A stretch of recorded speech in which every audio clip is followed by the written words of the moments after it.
사실 오늘 찬송 이 눈에 아무것도 보이지 않을지라도 믿음으로 이 찬송을 제가 신강교회 처음 나갔을 때요. 목사님이 이 찬송을 한 1, 2년을 계속 부르시는 거예요. 근데 초신자고 또 모든 가정생활은 다 깨져 있는 그런 상태에서 이 찬송을 부르는데 부를 때마다 마음에서 믿음이 이 속에서 넘쳐나는 거예요. 그래서 저는 잊을 수 없는 찬송 중에 하나고요. 또 우리의 생각과 구하는 것보다 더 응답하시는 하나님. 그래서 여러분 집에 가도 될 것 같은데요. 멋있게 그렇게 한번 할까요? 예, 저는 은혜를 다 받았습니다. 사실은 다 받았는데 하나님이 또 올라서라 해서 또 모처럼 여러분과 함께 말씀을 나누려고 합니다. 되도록이면 간단하게 빨리 가실 수 있게 하겠습니다. 우리가 믿음의 삶, 예수님을 믿는 믿음의 삶, 그죠? 믿음의 삶을 살면서 때로는 우리가 당혹스러울 정도로 예측 불허의 그런 모험의 여정이 우리 삶에 생길 때가 참 많죠. 그래서 다음에 무슨 일이 생길지 예측할 수 없고 예상대로 일이 잘 성사되지도 않는 경우도 많이 있습니다. 흔히 우리는 하나님의 택함과 사랑을 받은 자이기 때문에 하나님께서 우리를 특별 대우를 하실 것이다. 여러분 혹시 그런 기대를 하십니까? 그렇게 여기기도 합니다. 자연스러운 기대이기도 합니다. 그분을 따르는 제자가 되었으니 이제 막다른 골목을 만나거나 진창길을 접어들거나 목적지가 다른 여행자에게 끔찍한 일을 당하거나 이런 일은 없을 것이라 기대를 할 수도 있죠. 하기도 합니다. 그런데 실제로 하나님을 따르는 제자들이라고 할지라도 인생길에서 특별 대접을 해주는 것은 아니었습니다. 그렇죠? 저와 여러분의 경험을 통해서 우리는 그것은 잘 알 수가 있습니다. 그래서 그것을 깨닫게 될 때 우리는 조금 놀라게 되죠. 아, 이게 아니구나. 믿음은 다 형통할 줄 알았는데. 그런데 놀라운 사실은 그러한 순간에 우리의 길동무가 되어주는 이들이 이 성경 속에서 우리가 만날 수 있습니다. 그 반가운 길동무는 바로 오늘 저희들이 읽은 이 하박국서의 선지자 하박국입니다. 선지자들이 하는 대부분의 일들은 우리에게 하나님의 말씀을 전해주는 그런 역할입니다. 그래서 그들은 우리에게 이스라엘 백성에 특히 그랬죠.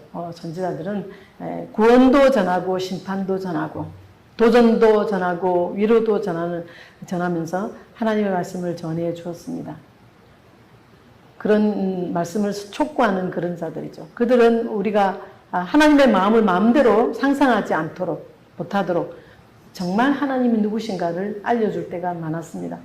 하나님의 말씀에 귀 기울이라고 외치는 예언자들은 세련된 그런 어법으로 완곡히 말하는 것이 아닐 때가 더 많았습니다. 때로는 우리의 면상에 주먹을 날리는 그런 식의 강력한 설교들을 선지자들은 했습니다.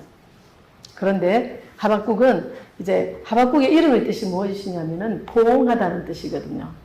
여러분 안 잊어버리겠죠? 하박국의 이름은 포옹하다, 끌어안다 이런 뜻입니다.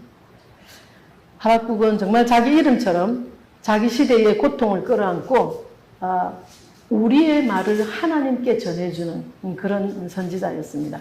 무슨 말이냐면 이 하박국 집에 가서 한번 1장부터 3장 길지 않으니까 한번 읽어보시면 막 하박국이 이야기합니다. 하나님 어찌 이랬습니까? 합니다. 하나님 그래 나 이래서 이렇게 하지. 그러면 또 하박국이 막 이야기하고 또 하나님 대답하고 이러시거든요. 저희들이 마지막 3장에 조금 읽었지만은 어쨌거나 이 하박국서에는 하나님과 하박국이 하고 싶은 이야기, 우리 성도들을 대신해서 막 하는 겁니다. 하나님 대답하시고 이런 장면이 나옵니다. 그는 도무지 그의 상식으로 이해할 수 없는 일들이 일어나는 것에 대해서 우리가 마치 느끼는 같은 당혹감에 대해서 하나님에게 실망감을 서슴지 않고 하나님께 털어놓습니다. 여러분 기도하면서 하나님 실망했습니다. 어찌 이렇습니까? 그런 기도하는 게 두렵습니까? 그럴 필요 없습니다. 하나님 우리 아버지시잖아요. 그죠? 하박국은 그래서 그는 하나님한테 우리의 말에 귀 기울여 주실 것을 요구합니다. 예언자답게 정색을 하고 단호한 말투로 그럽니다. 그래서 오늘 저는 여러분에게 기도하십시오. 이것을 촉구하기보다 하박국처럼 우리를 둘러싼 현실이 어두울 때 우리는 어떻게 기도해야 되는가 하는 어떤 기도의 패턴, 하박국이 했던 기도를 어떻게 기도를 해서 하나님 응답받고 그가 일어날 때는 완전히 다른 모습으로 일어나는 것을 볼 수 있거든요. 지금 우리 대한민국이 둘러싼 현실보다 더 어려운 현실은 없죠, 여러분. 마치 제가 어쩌다 하박국서를 보게 됐는데 우리 상황이랑 너무나 같은 것 같아요. 그래서 이런 시간에 우리가 기도를 하면 우리는 두 가지 면에서 도움을 받을 수가 있습니다. 먼저는 우리가 막 우리의 현실이 에워싸인 것 같고 곤란지경에 있고 그럴 때 우리가 기도하면은 우리를 둘러싼 상황을 적응할 수 있는 대처 능력을 하나님 주십니다. 또 버틸 수 있는 힘을 주십니다. 버틸 수가 있어요. 상황이 어렵고 힘들어도 그것을 대처하고 버틸 수 있는 힘을 주는 거죠. 또 다른 하나는 우리가 처한 상황을 바꿀 수 있는 하나님의 기적을 경험하기도 합니다. 또 우리가 하나님이 직접 안 하시면 우리에게 하나님께서 지혜를 주셔서 위로부터 임하는 지혜, 하나님으로부터 오는 지혜를 통해서 우리가 그것을 해결하고 나갈 수 있도록 그렇게 지혜를 주시기도 합니다. 둘러싼 현실이 무척 어두운 이때에 하박국은 어떻게 기도했을까요? 하박국 1장 2절부터 4절까지 보면은 제가 유진 피터슨이 해석한 성경을 그대로 제가 읽어드리겠습니다. 어떤 논조인지를 여러분이 알기를 원합니다. 하나님, 얼마나 더 외쳐야 저를 도와주시겠습니까? 사람 살려! 살인이다! 경찰이 와라! 내가 얼마나 더 소리를 질러야 저를 구하러 오시겠습니까? 어찌하여 날마다 악을 목도하고 고난과 마주치게 하십니까? 혼란과 폭력이 싸움과 다툼이 도처에서 터져 나옵니다. 법과 질서는 땅에 떨어지고 정의는 농담거리가 되었습니다. 악인이 의인을 맹못주게 하고 정의를 거꾸로 뒤집습니다. 이것이 하박국 1장 2절에서 4절의 말씀이 좀 쉬운 성경인데요. 유진 피터슨이 번역한 것은 그렇게 하고 있습니다. 그가 이렇게 절규할 때 하나님께서 그에게 어떤 말씀을 하십니다. 하박국을 자극시켰던, 하박국을 이런 절규를 하게 되는 하박국은 어떤 자극을 받았습니다. 외부로부터. 그게 뭐냐면은 주전 7세기 국제 정세였습니다. 그는 하나님께 강력한 바벨론 군대를 들어서 하나님의 백성을 심판하기로 작정하셨다는 것을 알게 됩니다. 누가 사랑의 교를 쳐들어온다 이러는 거죠. 공무원이 한 명 왔다가도 가슴이 철렁하는데 누가 내 나라를 지금 치려고 한다. 그것을 안다면은 하물며 그들에게 말씀을 전하는 선지자의 입장으로서는 엄청난 도전일 것입니다.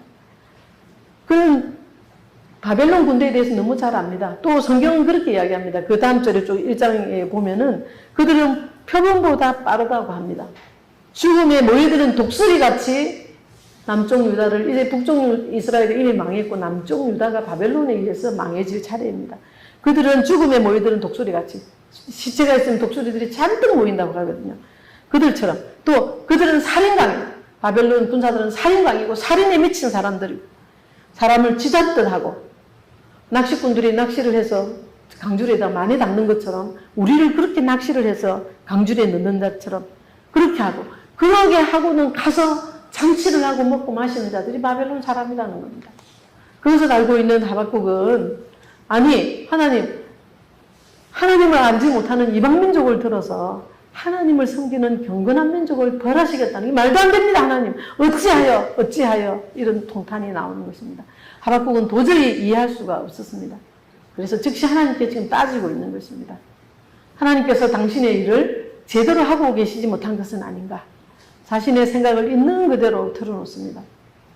그날 이후 그는 하루도 걸리지 않고 하나님께 당혹감을 사로잡혀서 그렇게 말합니다. 하나님, 난 도무지 이해가 안 됩니다.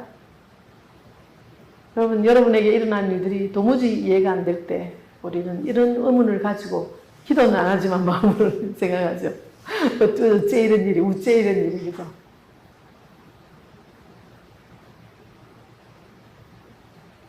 그러나 우리의 길동무 선지자 하박국은 더 나아가서 보다 중요한 일을 행합니다. 여러분 2장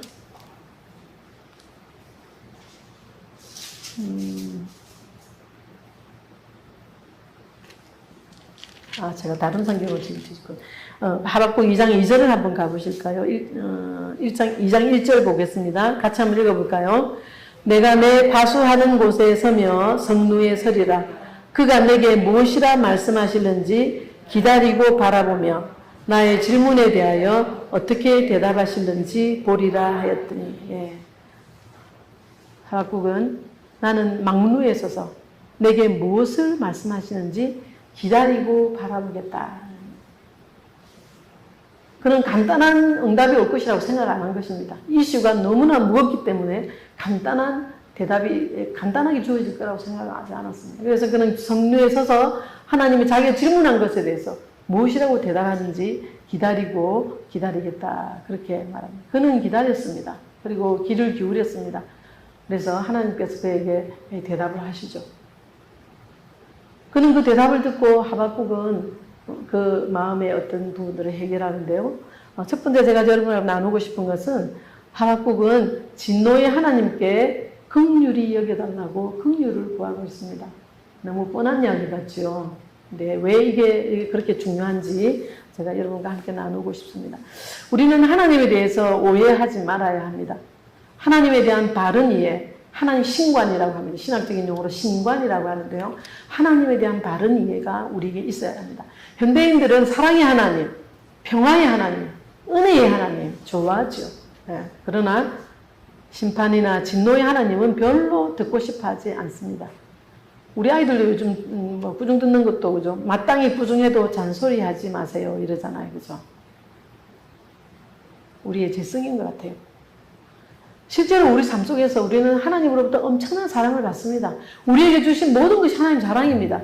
그런데 자세히 보면 우리도 때때로 시시때때로 하나님을 기쁘시게 하지 못해서 우리가 게을러서 우리가 하나님을 반역해서 그걸로 인한 작은 징계와 채찍들이 우리 삶 속에 계속 같이 가고 있다는 거 인정하십니까? 그렇습니까 여러분? 하나님이 우리를 사랑하기 때문에 그냥 두지 않는 겁니다. 사랑하는 자를 채찍도 하시는 것이죠. 근데 사람들은 알아차리지 못할 뿐 아니라 설마 하나님이 나에게 그러실까 이런 생각도 합니다. 하나님의 성품은 성경에서 크게 두 가지를 강조하는데요. 하나는 하나님은 의로우신 분이시고 하나님은 거룩한 분이라고 하십니다. 의로우신 하나님의 불의를 볼 수 없는 거죠. 거룩하신 하나님의 불경스러운 것을 볼 수가 없는 거죠. 그래서 하나님은 징계도 하시는 것입니다. 하박국은 기도를 합니다. 하나님을 기다립니다. 그러면서 하나님이 그들을 징계할 만하다는 것을 인정하게 됩니다. 남쪽 유다는 압수로에 의해서 이미 멸망했습니다. 이제 남쪽 유다가 멸망할 차례인데 북쪽 이스라엘이 멸망할 때 그들이 어떤 마음을 갖고 계신지 아십니까? 대언했습니다. 그들이 망하는 것은 제가 어제 비디오 클립을 하나 봤는데요. 이제 일부러 사람들이 어떻게 반응하는지를 보는 그런 비디오 클립이에요. 그래서 애기 아빠하고 애기 유모카에서 가는데요. 어떤 남자가 청소년 한 19, 20 된 아이를 확 끌어쳐갖고 트럭 안으로 확 집어넣는 거예요. 그러니까 애기 아빠가 애기 유모차를 놓고도 와가지고 막 발로 차고 막 이래갖고 쫓아보내더라고요. 근데 그 다음에 데이트하는 건장한 잘생긴 남자하고 여자하고 오는데 그걸 보더니 얼른 도망가는 거예요, 두 사람. 어떤 덩치 큰 남자 한 명 오더니 얼른 도망가는 거예요. 구해주는 사람이 한두 사람밖에 없었어요. 놀랍게도. 근데 북쪽 이스라엘이 멸망할 때 남쪽 유다 사람들은 별로 상관하지 않았다고 하는, 대언했다고 하거든요.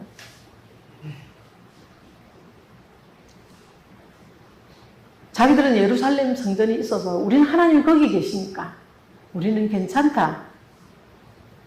그들보다 우리는 훨씬 더 도덕적인 삶을 살고 있지 않는가. 가서 예배드리고 절기마다 제사드리고 하나님의 토라, 율법을 잘 지키고 외적으로 그들은 종교적 의무도 잘 이행하는 그런 사람들이었습니다. 그래서 우리는 하나님이 우리를 버릴 리가 없다. 우리는 신앙생활 잘하니까. 네, 교회생활 잘하고 따박따박 봉사하고 그게 달콤해요 여러분? 그러나 그들의 내면은 교만하고 이기적이고 무정하고 방종하고 사치하고 과소비하고 고와 가부를 돌아보지 않고 높은 사람들은 없는 자들에게 더 착복하고 살인이 난무하고 그러면서 하나님이 자기를 버리지 않을 거라고 자부하면서 경제적인 번영을 더 추구하고 더 잘 살기 위해서 약자들을 착취하고 그런 모습으로 살았던 것입니다. 그러다 갑자기 바벨론 강대국이 떠오르면서 유다의 심장을 겨누게 됩니다. 유다의 심장을 향해서 화살을 겨누고 칼을 겨누면서 오는 것입니다. 사람들은 당황했습니다. 그러나 애석하게도 기도하는 사람은 별로 없었습니다. 이때 하박국 선지자는 이런 운명을 끌어안고 하나님 앞에 나와서 성전에 엎드려서 기도하다가 하나님의 계시를 접하게 됩니다. 그래서 그는 계속해서 하는 말이 어찌하여 하나님 어찌하여 이런 악한 현실에서 눈을 감고 계십니까? 어찌 그대로 보고만 계십니까? 그러나 기도가 계속되면서 그의 기도의 내용은 조금씩 바뀌어갑니다. 하박국은 오늘 저희들이 읽은 3장 1절부터인데요. 여호와여 내가 주께 대한 소문을 듣고 놀랐나이다. 여호와여 주는 주의 일을 이 수년 내에 부응하게 하옵소서. 이 수년 내에 나타내시옵소서. 진노 중에라도 긍휼을 잊지 마옵소서. 그렇게 기도하고 있는 것을 볼 수 있습니다. 유진 피터슨 번역이 좀 시대적이고 다가올 것 같아서요. 제가 읽어드릴게요. 하나님, 주님에 대해 전하는 조상들의 말을 듣고 놀라서 무릎을 꿇습니다. 그들에게 하신 일을 오늘 우리에게도 행해 주십시오. 그들을 위해 역사하신 것처럼 오늘 우리를 위해서 역사해 주십시오. 심판하실지라도 자비를 잊지 말아 주십시오. 주께서 분명히 그렇게 하실 것입니다. 이런 기도라고 합니다. 진노 중에 긍휼을 잊지 마옵소서. 이 기도가 중요합니다, 여러분. 왜 그렇습니까? 이렇게 기도해야 하나님 응답을 하십니다. 내 형우를 보지 못하고 하나님을 원망하는 우리들, 하나님이 진노하는 것이 마땅합니다. 깊이 생각해 보니 하박국은 하나님이 옳다는 것을 깨닫습니다. 그래서 하나님께 말씀드립니다. 하나님, 그렇습니다. 내가 생각해 보니 하나님이 이 백성을 이렇게 징계하는 것이 옳습니다. 저는 항의하지 않겠습니다. 그럼에도 불구하고 하나님 우리를 불쌍히 여겨주십시오. 우리가 이렇게 잘못했을지라도 우리 조상들에게 그렇게 자비를 베풀고 우리 조상들이 그렇게 배역하고 또 배역하고 해도 그들에게 자비를 베풀었던 하나님, 우리 조상으로부터 그런 이야기를 들었습니다. 그러니 과거에 하나님이 베풀었던 그 은혜를 생각하면서 우리에게 그 긍휼을 베풀어 주십시오.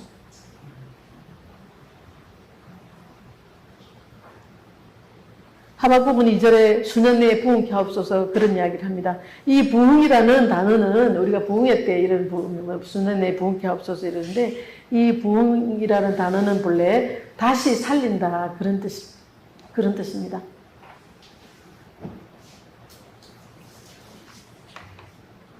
하박국은 하나님께 매달리면서 하나님, 이 민족을 심판하는 것에 이의가 없습니다. 그러나 한 번만 살려주십시오. 수년 내에 우리를 다시 살려주세요. 아주 멸망시키지는 말아주세요. 긍휼히 여기서 한 번만 더 우리 민족이 일어날 수 있게 재건의 기회를 주소서. 그렇게 기도하고 있습니다. 저는 요즘 대한민국이야말로, 한국교회야말로, 한국의 성도들이야말로 우리는 이런 기도가 필요하고 해야 되는 기도라고 생각합니다. 여러분, 하나님 앞에 엎드려야 합니다. 나라를 위해서 울어야 합니다. 제가 한국 기독교가 어떻게 정착을 하고 우리에게 복음이 어떻게 도착했는지를 너무 잘 알기 때문에, 대한민국이 이 나라에 어떤 선한 일을 했는지 너무 잘 알기 때문에 저는 교회가 이렇게 핍박을 당하고 교회가 이렇게 수치를 당하는 것이 너무너무 속상합니다. 우리는 새벽마다 기도했습니다. 나라를 위해서 기도하고 필요할 때는 돈을 내고 금부치 다 내서 IMF 해결하고 그런 민족이 대한민국이 아닙니까? 이 자유롭고 아름다운 대한민국을 우리는 그대로 지켜나가야 합니다. 우리가 울지 않으면, 우리가 기도하지 않으면 지킬 수 없을지도 모릅니다. 위기감을 가져야 합니다. 우리 청소년들은 교회를 떠나고 있습니다. 어린이들은 부모님에 맡겨서 교회를 오지 못합니다. 우리는 울다 못해 금식도 해야 되고 그런 시간이 있습니다. 하박국은 우리에게 정말 어떻게 기도해야 되는지를 보여주는 것 같습니다. 그러나 하박국의 이 기도가 우리에게 소망을 주는 것은 두 번째로 구원의 하나님을 즐거워하면서 소망을 가지고 바라보고 있는 것입니다. 하박국의 기도는 점점 깊어져 갔습니다. 그 민족에게 다가오는 두려운 현실의 정체를 바라보기 시작합니다. 16절 같이 한번 읽어보도록 하겠습니다. 16절 같이 볼까요? 내가 들었으므로 내 창자가 흔들렸고 그 목소리로 말미암아 내 입술이 떨렸도다. 우리가 우리를 치러 올라오는 환난 날을 내가 기다림으로 썩이는 것이 내 뼈에 들어왔으며 내 몸은 내 처소에서 떨리는도다. 그랬습니다. 이 말이 어떤 말이냐면, 쉬운 말로 하면 하나님, 내 입술이 떨려서 말을 더듬고요, 내 다리가 풀렸어요. 나는 비틀거리다 자빠졌고요. 근데 이제는 내가 어떻게 할 게 없어서 그냥 집에 그냥 가만히 앉아서 이제 다가올 운명을 지금 기다리고 있어요. 이런 말이라고 합니다. 얼마나 비참하고 얼마나 처절하지 않습니까, 여러분? 그렇게 기다리고 듣는 가운데 그는 그 내용으로 기도하면서 어느새 그는 깨달아 오는 것이 있습니다. 하나님의 주권을 깨닫기 시작합니다. 여러분, 상황이 아무리 어둡고 상황이 아무리 우겨쌈을 당하고 그렇다 할지라도 우리는 하나님의 백성입니다. 우리의 삶 속에는 하나님이 계십니다. 우리 안에는 하나님 계십니다. 우리 가정에는 하나님 계십니다. 하박국은 기도하면서 그것을 보기 시작하고 느끼기 시작하는 겁니다. 하나님의 주권, 우리를 다스리는 하나님의 주권을 그가 느끼면서 보고 있는 것입니다. 여러분, 기도는 현실 도피가 아닙니다. 현실을 직면해야 합니다. 영의 눈을 뜨고 마음의 눈을 뜨고 우리 현실을 보고 눈을 감을 것이 아니라, 하나님 어떻게 하면 좋습니까? 하나님, 내 힘으로는 안 됩니다. 하나님, 내가 실수해서 이렇게 다 망가뜨렸습니다. 어떻게 하면 됩니까? 하나님, 내가 게을러서 이렇게 했습니다. 하나님, 잘못 선택해서 이렇게 됐습니다. 그 상황을 직면하면서, 하나님, 내가 이렇게 했습니다. 하나님의 어리석음을 용서해 주십시오. 하나님,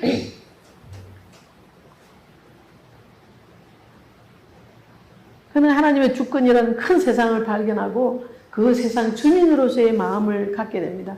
그 자리에서 비로소 그는 하나님을 믿는 삶. 그래서 그가 하는 이야기는 이제 의인은 오직 믿음으로 살리라. 2장에 보면 그런 이야기를 하죠. 의인은 오직 믿음으로 산다. 그런 어떤 고백을 하고 있습니다. 하박국은 도망치지 않았습니다. 하나님 앞에서 그분에게 백성으로서 하고 싶은 말을 했습니다. 하나님께 따졌습니다. 그래서 그는 하나님의 응답을 받아내는 것입니다. 왜 그렇게 됐는지 하나님이 예시켜주기 시작했습니다. 그의 마음도 처음에는 어째서 이랍니까? 하나님, 안 믿는 사람으로 하여금 어떻게 우리를 징계하게 합니까? 이렇게 이야기했지만 하나님께서 내가 너희들이 내 언약을 어기고 이렇게 했기 때문에 나는 바벨론을 보내서 살인의 군주로 있는 이들로 하여금 너희들을 그렇게 하게 할 것이다. 내 책임 아니다. 하나님 그렇게 말씀하십니다. 그럴 때에 하박국은 엎드려서 기도합니다. 기도는 현실을 도피하는 것이 아닙니다. 우리는 기도를 함으로써 하나님이 뭘 하고 계신지를 보입니다. 우리 상황이 아무리 어둡고 아무리 내 마음에 안 들고 해도 우리가 기도하면 그때야 하나님께서 우리 마음의 눈을 열고 영의 눈을 열어서 하나님이 지금 무엇을 하고 있는지 볼 수 있게 하십니다. 우리는 그것이 얼마나 축복인지 알아야 합니다. 기도하면서 하나님이 내 삶 가운데 행하시는 이들을 보는 것, 그것이 얼마나 큰 축복인지 말로 다 할 수 없습니다. 그래서 그는 17절에 이야기합니다. 무화과 나무 잎이 마르고 포도나무에 열매가 없으며 감람나무에 소출이 없으며 밭에 식물이 없으며 우리의 양이 없으며 외양간에 소가 없을지라도. 너무너무 비관적이지 않습니까, 여러분? 말하자면 경제도 기울어지고 정치도 기울어지고 우리 호주머니에 돈은 하나도 없고 은행 잔고는 땡이고, 그런 이야기를 지금 하는 겁니다. 그러나 그는 이런 비관에서 끝나는 것이 아니라 정말 하고 싶은 이야기는 그 다음에 지금 하고 있는 겁니다.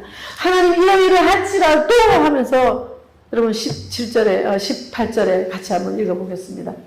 나는 여호와로 말미암아 즐거워하며 나의 구원의 하나님으로 말미암아 기뻐하리로다. 주 여호와는 나의 힘이시라. 나의 발을 사슴과 같게 하사 나를 나의 높은 곳으로 다니게 하시리로다. 그렇게 이야기하고 있습니다. 유진 피터슨은 이렇게 해석합니다. 체리나무에 꽃이 피지 않고 딸기가 익지도 않고 사과가 다 벌레 먹고 밀농사가 흉작이고 양우리에 양이 없고 외양간에 소가 없어도 나 하나님께 즐거운 찬송을 부르리라. 나의 구원자 하나님 앞에서 즐겁게 뛰어놀리라. 나 하나님의 통치와 승리를 믿고 용기를 얻어 기운을 차리네. 사슴처럼 뛰어다니는 나 산 정상에 오른 듯한 기분이 나네. 그런 말이라고 합니다. 하박국은 하나님 앞에 항변으로 기도를 시작합니다. 하나님 어떻게 이렇게 하십니까? 하나님 왜 얼마만큼 부르짖어 우리를 돕겠습니까? 하나님 안 믿는 자들 하여금 어떻게 하나님의 백성을 징계하게 하십니까? 그렇게 하며 항변으로 시작했던 그의 기도는 찬양으로 끝을 맺고 있는 것을 볼 수 있습니다. 그는 사망의 음침한 골짜기를 지나갔습니다. 그러나 그가 지금 서 있는 곳은, 하박국이 도착한 곳은 골짜기가 아니라 언덕의 정상에 서 있는 것을 볼 수 있습니다. 의인은 믿음으로 말미암아 살리라. 예수 믿는 사람은 믿음 아니면 살 수 없습니다, 여러분. 우리는 믿음으로 살아야 합니다. 이것이 하박국서의 주제입니다. 여러분의 삶은 지금 어느 지점을 통과하고 계십니까? 여러분은 이 국가를 보고 무엇을 느끼고 계십니까? 여러분은 교회의 어린이들이 점점 없어져가는 상황을 보고 어떻게 무엇을 느끼고 계십니까? 여러분의 가정, 나 자신, 여러분 자신을 위해서 기도하셔야 합니다. 너무너무 어둡고 깜깜하고 아무런 감정이 없는, 누가 툭 쳐도 아무런 감정이 없이 느끼지 못하는 것 같은. 여러분, 여러분 자신이, 나 자신이 울어야 될 세상입니다. 우리가 울어야 될 대상입니다, 여러분. 우리가 깨고, 우리가 하나님 앞에서 부서지면 하나님이 다 그 다음에 하실 것입니다. 여러분, 하박국으로부터 우리가 어떤 기도를 해야 되는지 배우십시다. 그래서 여러분이 어떤 골짜기를 지나가고 있는지 저는 알지 못하지만 여러분이 언덕의 정상에 우뚝 서서 사슴들은 맑은 눈을 가지고 있고 또 사슴의 발이 굉장히 이 바위들을 잘 다니게 싸서 이렇게 다니게 하기 때문에 사슴들이 바위를 타고 이렇게 탁 올라다니고 정상에 탁 서서 이렇게 먼 산을 바라보는 걸 굉장히 좋아한다고 합니다. 그리고는 목이 마르니까 사슴이 목이 말라서 시냇물을 갈급한 같이 그런 시편 기자의 말이 있잖아요. 그죠? 그럴 때 찬물 한 모금을 탁 마시고 하늘을 바라보는 게 사슴이라고 합니다. 여러분, 우리 기도하면서 정상에 서서 사슴처럼 하나님의 말씀의 물을 마시고 하늘을 보는 그런 자리에 서십시다. 기도하겠습니다.